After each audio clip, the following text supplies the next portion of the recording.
para eles, as leis bem-estaristas representam um avanço.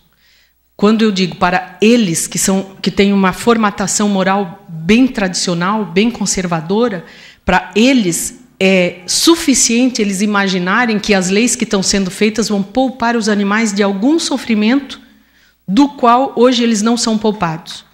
Então, para os humanos conservadores, parece um avanço. Para os animais, nós não podemos olhar apenas isoladamente um ato ou uma lei que vai permitir ao animal, por exemplo, as galinhas usadas para fabricação de ovos, elas são mantidas em jaulas do tamanho da caixa de um sapato. Elas não podem sequer abrir as asas. Ao longo de 4, 5 anos em que elas ficam pondo, elas ficam naquela caixa dia e noite, todos os dias, não se movem, não saem, não podem sair dali. Uma lei bem-estarista exige que a gaiola seja um pouquinho maior. Então, a galinha pode se mover um pouquinho.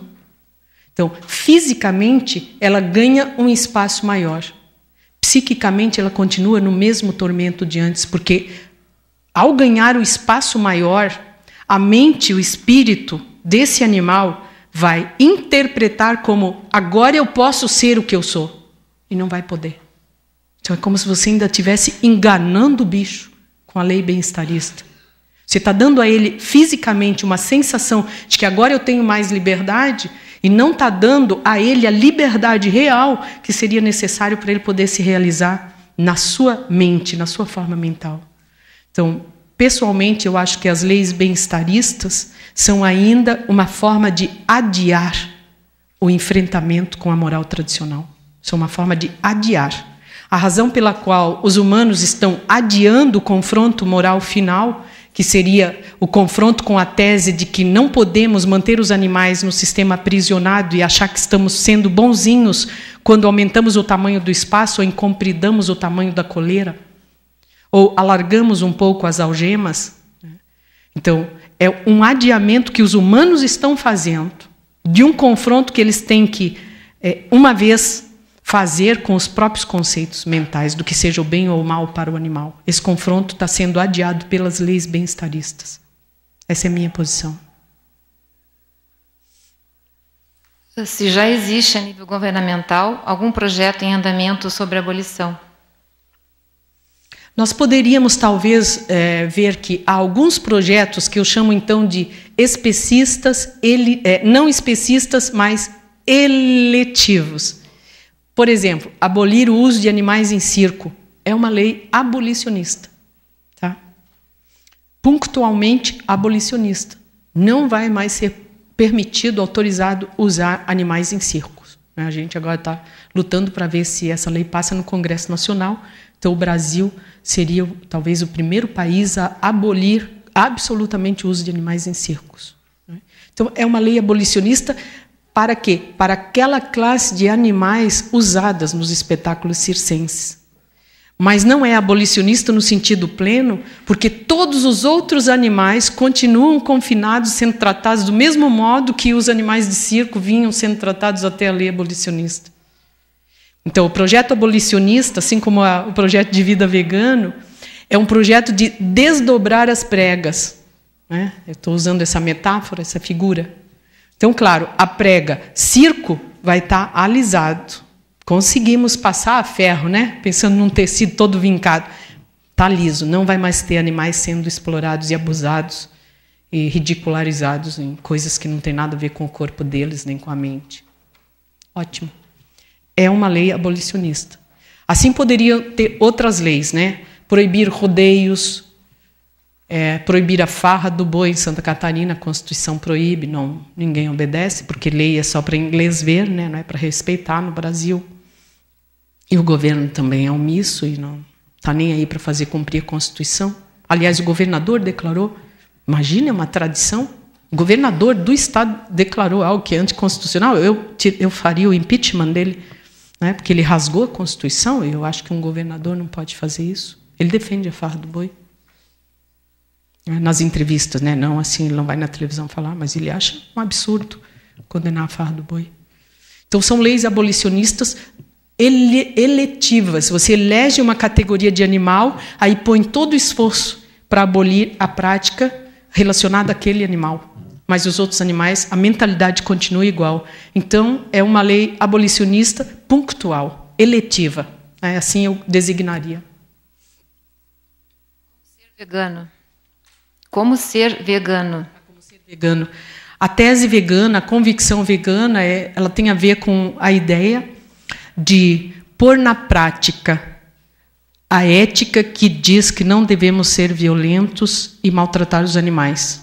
Então, a decisão de se tornar vegano é uma decisão radical. Aliás, nós somos o tempo todo acusados de sermos radicais. Não, mas vocês são muito radical. Ah, você é muito radical. Obrigada.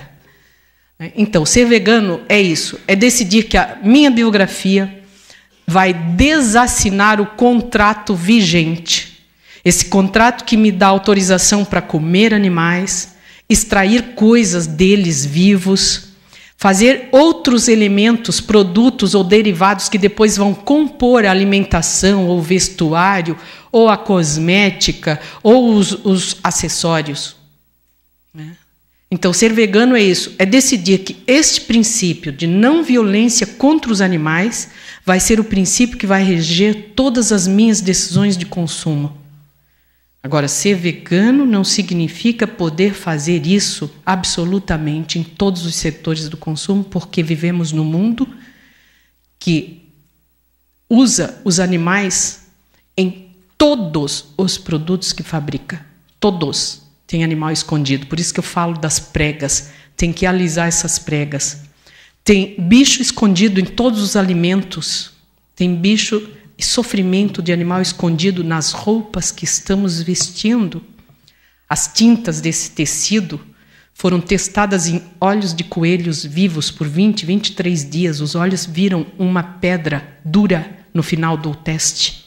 Eles injetam no olho do coelho vivo.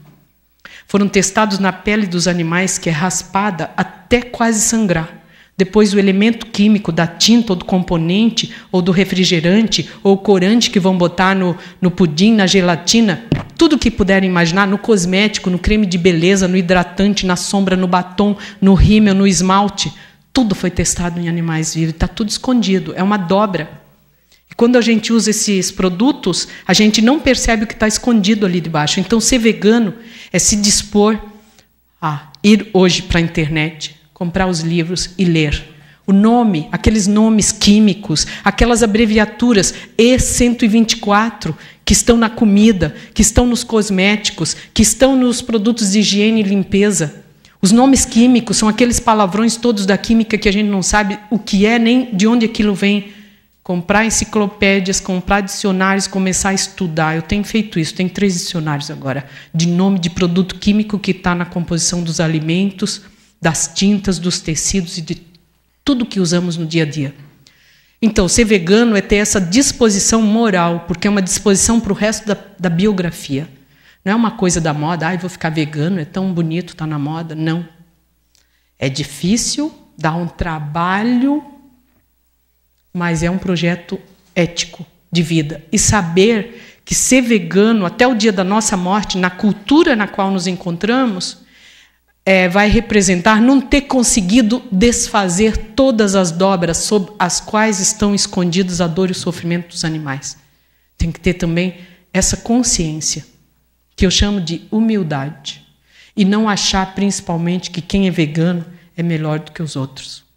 A diferença está em que, se eu sou vegana, convicta e consciente há 12 anos, como é meu caso, eu já desdobrei um monte de pregas, já desfiz um monte de rugas no meu consumo, mas eu tenho o desafio de outras tantas.